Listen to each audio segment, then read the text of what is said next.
la vidéo de cet avis sur ça, mais je vous ferai peut-être une vidéo, si vous me le demandez, sur les anciens Grands Prix, sur les anciennes pistes de course, de ce que j'en pense et quels seraient pour moi les meilleurs à voir revenir dans le calendrier actuel si on les remettait un peu aux normes de sécurité. Et bien, on va partir pour ce week-end chargé. Alors avant le week-end annonce de Racing Point, Perez sera renvoyé en fin de saison au profit de Sebastian Vettel qui signera non plus pour Racing Point mais pour Aston Martin.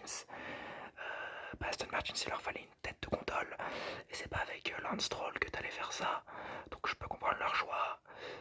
Mais sur ça, je vous conseille la vidéo de Pitstop F1 qui a parlé de ça et je suis plutôt d'accord avec lui. Vettel, on n'est pas sûr des garanties qu'il va apporter à Aston Martin, alors que Perez un peu plus.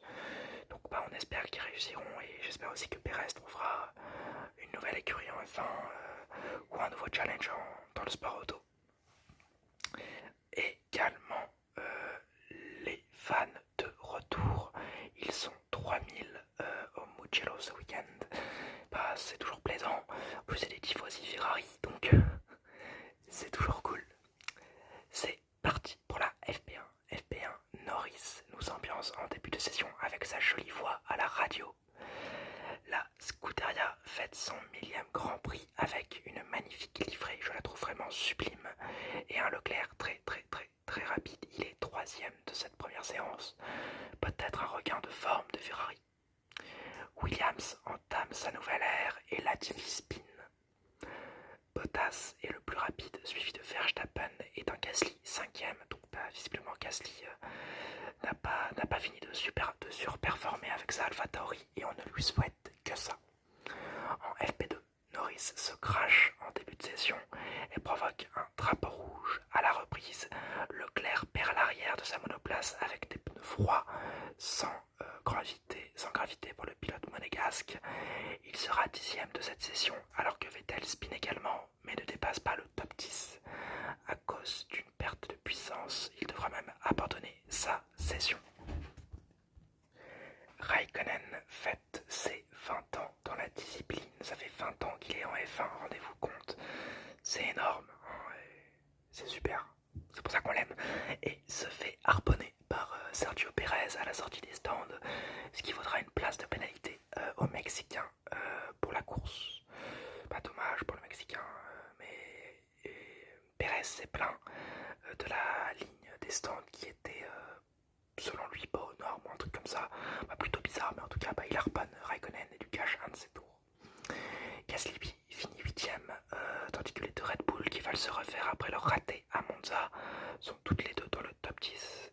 Ricciardo est 6ème et Bottas est le plus rapide. En FP3, Stroll est P4 pour cette dernière session et Perez P6. Plutôt bon résultat pour les deux Racing Point. Tandis que Gasly est 5ème malgré une petite sortie durant la session. Vraiment Gasly impérial encore. Bottas est encore le plus rapide et Verstappen sépare les deux Mercedes.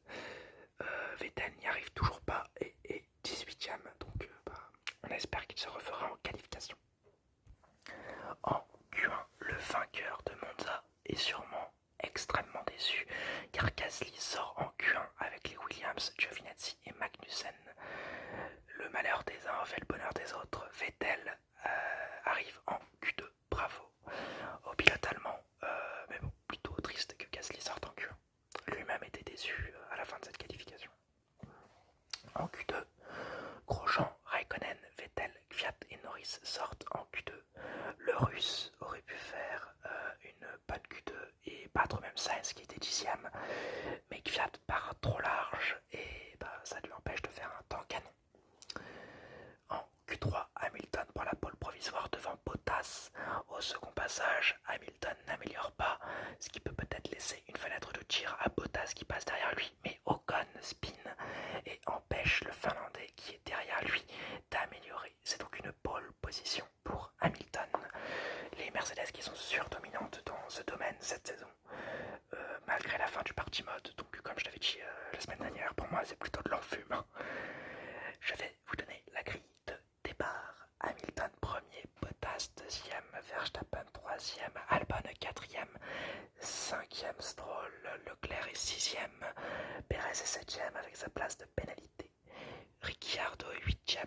Sainz est 9e, Ocon est 10e, Norris est 11e, Kvyat est 12e, Raikkonen 13e, Vettel 14e, Grosjean est 15e, Gasly est 16e, Giovinazzi 17e, Russell est 18e, Latifi est 19e et 20e Magnussen qui a totalement raté sa qualification. La course.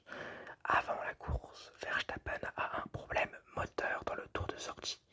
Il prend tout de même le départ de la course, mais il y aura peut-être une défaillance.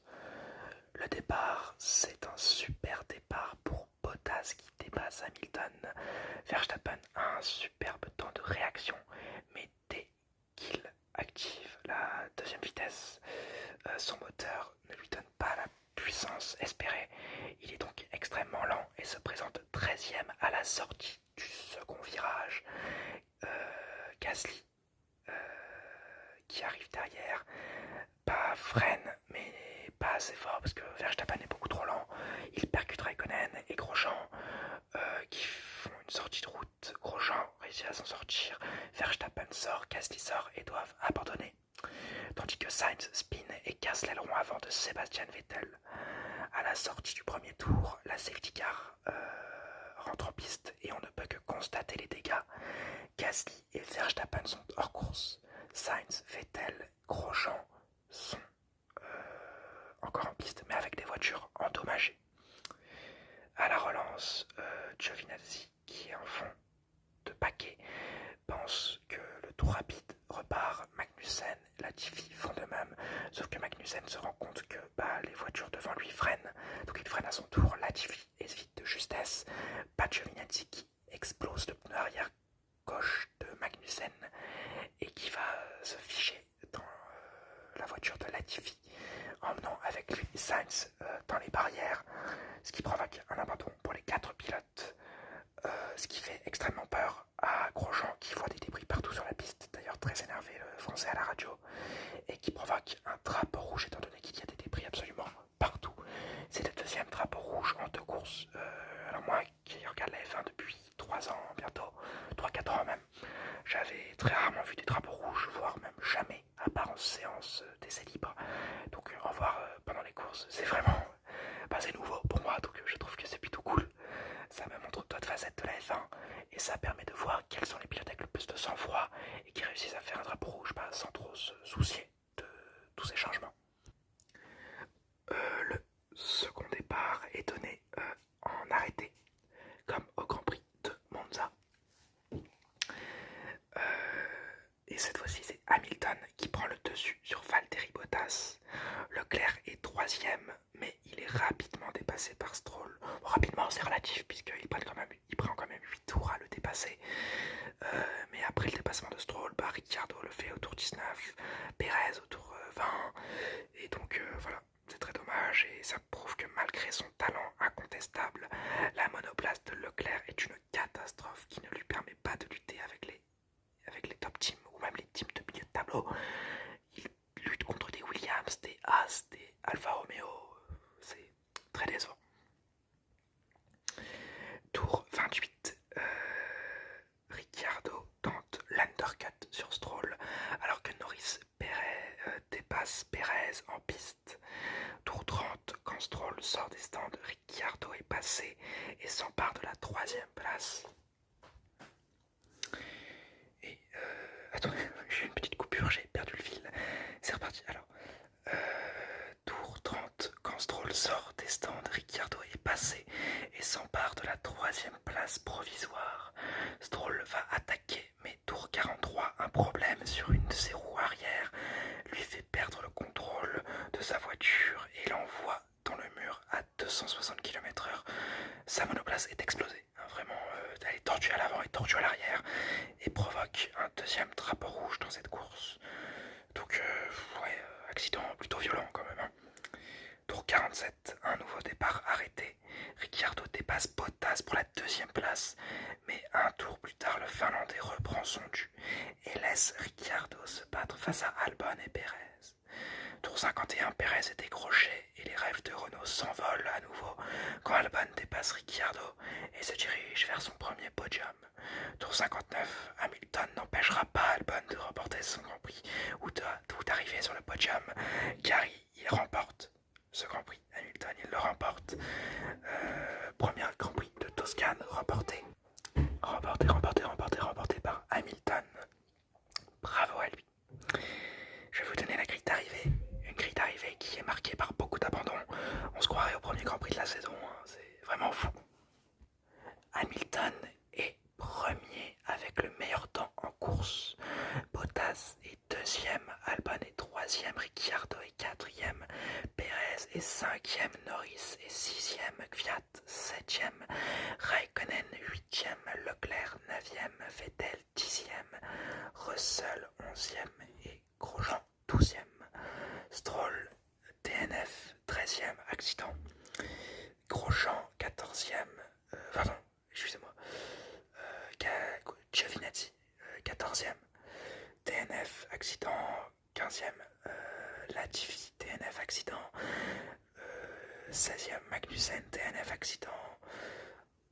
Ocon 18e, DNF. C'est au second, c'est au retour du premier drapeau rouge. Il n'a pas pu repartir car il a eu un problème de frein à l'arrière et donc il doit abandonner. C'est dommage. Sainz 18e, DNF, accident. Verstappen 19e, DNF, accident. Et Gasly 20e, DNF, accident. Très dommage pour le pilote français. On va passer aux enseignements de cette course. Bravo à Hamilton qui a fait un très bon Grand Prix. Un Grand Prix décousu totalement. Un Grand Prix totalement décousu. Et il remporte quand même ce Grand Prix avec un Bottas qui a été très bon ce week-end, il faut le dire. Il a plutôt été bon dans les essais. En qualification, mais s'il n'y a pas Ocon, il est sûrement en pole position. Et ouais, une course plutôt bonne de Bottas avec un très bon départ. Mais ces deux drapeaux rouges l'ont un peu tué. Et il ne finit que deuxième. Donc Hamilton reprend de l'avance au championnat. Ensuite, les Red Bull plutôt inquiétantes. Verstappen est bon, mais sa voiture n'est pas fiable. Deuxième abandon de Grand Prix. Il est décroché pour la lutte. Déjà pour la deuxième place, il va être décroché, c'est sûr. Donc pas très dommage. Albon est une éclaircie dans sa saison. C'est la seule éclaircie qu'on pourra peut-être rajouter à sa saison. Parce qu'à part en Autriche où il a été très bon, il a été inexistant sur les autres Grands Prix. Et selon moi, il ne peut se sortir de cette situation qu'avec lui-même, qu'avec son aide à lui-même. Red Bull n'est pas là pour lui fournir la meilleure voiture. Ils sont là pour fournir la meilleure voiture à Verstappen. Donc c'est à Albon de tout faire pour être le meilleur. Et ne pas être relégué chez AlphaTauri maintenant. Les Ferrari, des points.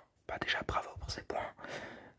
Je fais une petite erreur tout à l'heure. C'est Leclerc qui est 8ème, Raikkonen est 9ème. Et Vettel est 10ème, Raikkonen a reçu une pénalité. Donc bravo à Ferrari pour ses points. Leclerc doit être déçu, c'est sûr.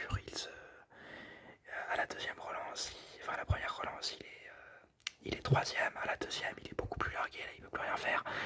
Mais ouais, si sa monoplace avait pu faire mieux, ça aurait été mieux, vraiment. Et ouais, moi aussi je suis déçu parce que pour le millième Grand Prix, j'attendais peut-être un podium. Peut-être une 4ème place, 5ème place, un truc un peu décent pour la monoplace qu'on a aujourd'hui. Mais non, le moteur Ferrari, la voiture Ferrari n'a pas été bonne ce week-end.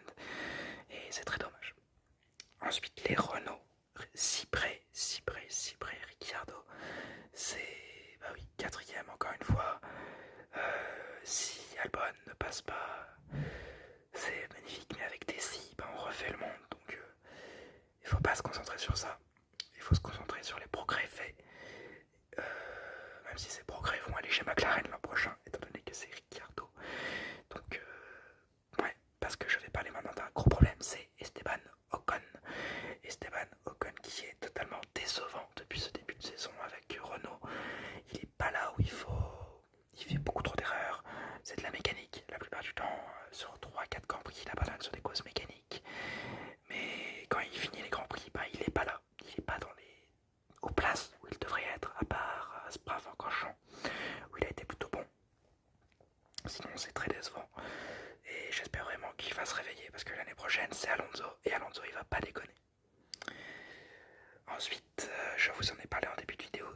est-ce que les anciens Grands Prix sont meilleurs? Alors demandez-moi si vous voulez que je fasse une petite vidéo plus complète sur ça.